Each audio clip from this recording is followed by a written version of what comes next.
আসসালামু আলাইকুম। অগ্রজোৎ একাডেমিক এর পক্ষ থেকে তোমাদের সবাইকে আজকে ক্লাসে স্বাগত। আমি মোহাম্মদ শাহাদ হোসেন তালহা, কুয়েট আর্কি ডিপার্টমেন্টে আছি। আজকে আমরা পড়বো পদার্থবিজ্ঞান নবম দশম শ্রেণীর একটি খুবই গুরুত্বপূর্ণ অধ্যায়, যেটা হচ্ছে শব্দ এবং তরঙ্গ এর 3rd নাম্বার লেকচার। আচ্ছা, তাহলে দেখে নিই এক নজরে আজকের ক্লাসে আমরা কি কি বিষয়ে জানতে পারবো।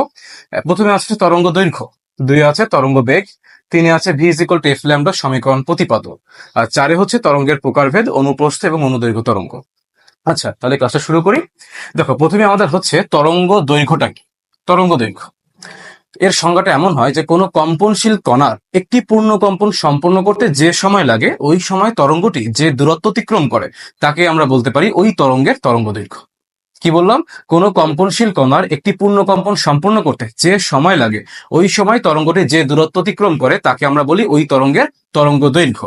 অথবা তুমি এটাকে এভাবে বলতে পারো যে পর্যায়কালে কোনো তরঙ্গ যে দূরত্ব অতিক্রম করে তাকেই আমরা বলতে পারি তার তরঙ্গ দৈর্ঘ্য।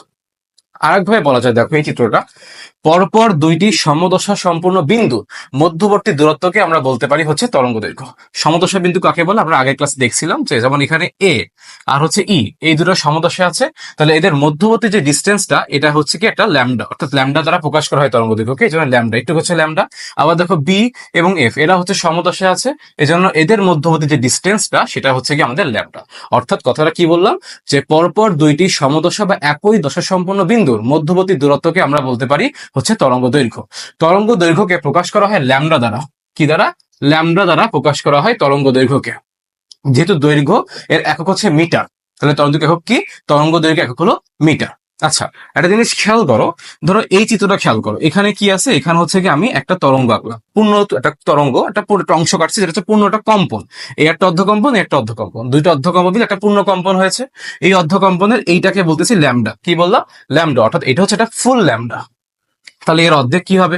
একটু হবে ল্যামডা/2।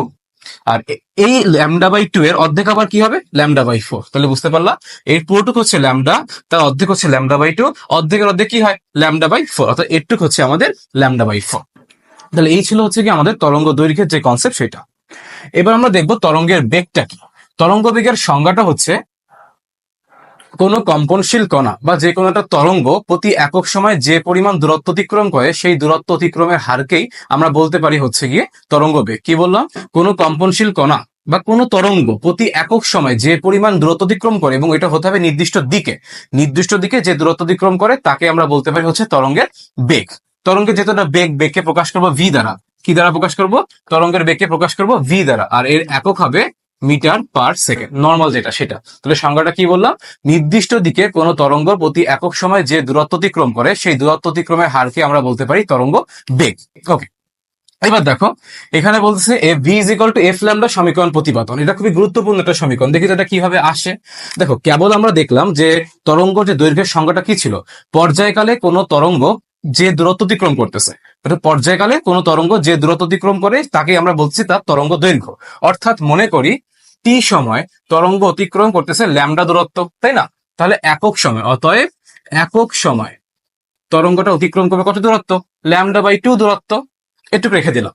এখন দেখো আমরা তরঙ্গ বেগের সংজ্ঞাটা কি বললাম, যে তরঙ্গ বেগে পড়ছে নির্দিষ্ট দিকে প্রতি একক সময় কোন তরঙ্গ যে দূরত্ব অতিক্রম করে সেই দূরত্ব অতিক্রমের হারকে আমরা বলতেছি বেগ। তাহলে এইটাও তো তাই না? তাহলে কি আমরা এটা সমান সমান ভি বলতে পারি? তাহলে আমরা লিখতে পারি ভি ইজ ইকুয়াল টু ল্যামডা/টি, তাই না? এখন দেখো আমরা এটাকে কি এভাবে লিখতে পারি, ল্যামডা ইন্টু 1/t, 1/t অবশ্যই লেখা যায়।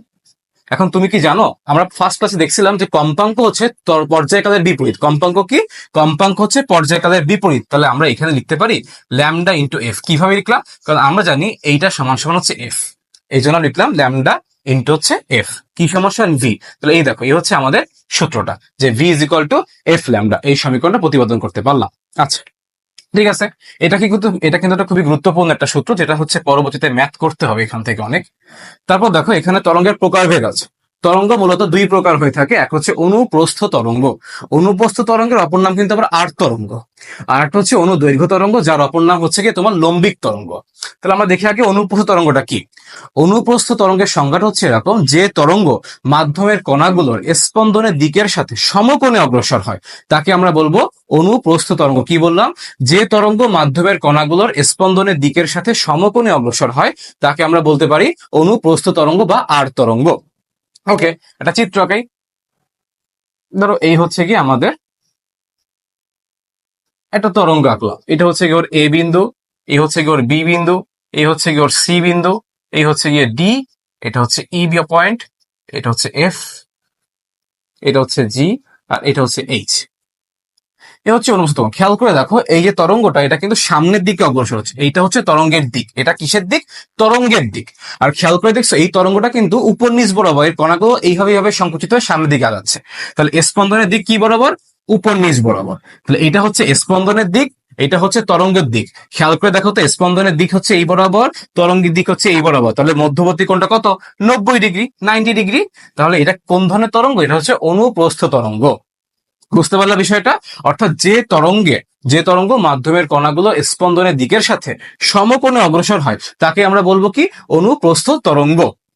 খেয়াল করে দেখো এই যে উপরের যে বিন্দুগুলো, এই একটা বি বিন্দু, এই একটা এফ বিন্দু, তাই না? এইগুলো উপরের দিকে আছে, এগুলোকে বলা হয় তরঙ্গ শীর্ষ। কি বলা হয়? তরঙ্গ শীর্ষ।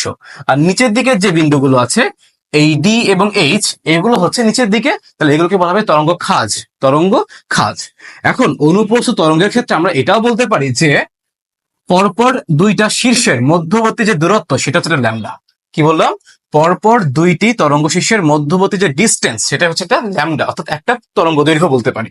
ঠিক অনুরূপভাবে আমরা বলতে পারি যে পরপর দুইটি তরঙ্গ খাঁজের মধ্যবর্তী দূরত্ব হচ্ছে কি? একটা ল্যামডা। তাহলে এই হচ্ছে মোটামুটি বেসিকটা ছিল। এখন তুমি বলতে পারো যে ভাই, অনুপ্রস্থ তরঙ্গের উদাহরণ কি হতে পারে? যেমন ধরো পানির তরঙ্গ, ধানের শীষে বাতাসে সৃষ্ট তরঙ্গ। গ্রামে গেলে তোমরা দেখবা যখন হচ্ছে বাতাস হয়, তখন হচ্ছে ওই ধান ক্ষেতগুলো এইভাবে কেমন তো ঢেউ খেলে সামনের দিকে আগায়, কাছে থেকে দূরের দিকে এমন মনে হয়। এটা কিন্তু আসলে অনুপ্রস্থ তরঙ্গের উদাহরণ। আবার আলোর তরঙ্গ কিন্তু এই তোমার আর তরঙ্গ বা অনুপ্রস্থ তরঙ্গেরই উদাহরণ। আচ্ছা, এবার আমরা দেখবো অনুদৈর্ঘ্য তরঙ্গটা কি।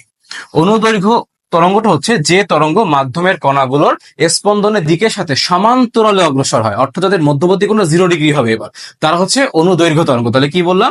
যে তরঙ্গ মাধ্যমের কণাগুলো স্পন্দনের দিকের সাথে সমান্তরালে অগ্রসর হয়, সেটাই হচ্ছে আমাদের অনুদৈর্ঘ্য তরঙ্গ। অনুদৈর্ঘ্য তরঙ্গের অপর নাম কি? লম্বিক তরঙ্গ। তো চিত্র আঁকাই। ধরো এই হচ্ছে কি একটা স্পিকার, আমি এখান থেকে আওয়াজ বের হচ্ছে এখান থেকে। বিষয়টা এরকম হবে, ধরো এই হচ্ছে সংকোচন হচ্ছে, এই পোর্শনটা আমাদের সংকোচন হচ্ছে। এরপর এখানে আবার প্রসারণ, দেখো বেড়ে গেল, এটা হচ্ছে কি আমাদের প্রসারণ। এবার দেখো আবার সংকোচন হচ্ছে, এবার দেখো আবার বেড়ে যাবে, এটা হচ্ছে আবার তোমার হচ্ছে প্রসারণ। তো দেখছো কি হইলো? আমাদের কিন্তু এটা সংকোচন প্রসারণ এইভাবে হচ্ছে। এবার আগে যেমন উপর নিচ বরাবর সংকুচিত প্রসারিত হয়ে সামনের দিকে আগাচ্ছিল, এবার কিন্তু পাশাপাশি সংকুচিত প্রসারিত হয়ে সামনের দিকে আগাচ্ছে। অর্থাৎ এখানে তরঙ্গটা যাচ্ছে ঠিক এই বরাবর, অর্থাৎ তরঙ্গের দিক হচ্ছে এই বরাবর।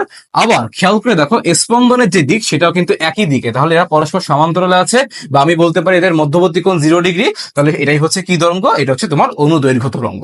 তাহলে সংজ্ঞাটা কি বলে আরেকবার বলি, যে তরঙ্গ মাধ্যমের কণাগুলো স্পন্দনের দিকের সাথে সমান্তরালে বা 0 ডিগ্রি কোণে অগ্রসর হয়, তাকে আমরা বলতে পারবো অনুদৈর্ঘ্য তরঙ্গ। যেমন তোমার শব্দ তরঙ্গ হতে পারে, স্প্রিং এর সৃষ্ট তরঙ্গ কিন্তু অনুদৈর্ঘ্য তরঙ্গেরই উদাহরণ। খেয়াল করে দেখো এই হচ্ছে একটা সংকোচন, এই হচ্ছে একটা প্রসারণ। আমরা যেমন আগে অনুপ্রস্থ তরঙ্গের ক্ষেত্রে বলতে পারতেছিলাম যে পরপর দুইটা তরঙ্গ শীর্ষের মধ্যবর্তী দূরত্ব হচ্ছে তোমার তাই ল্যামডা।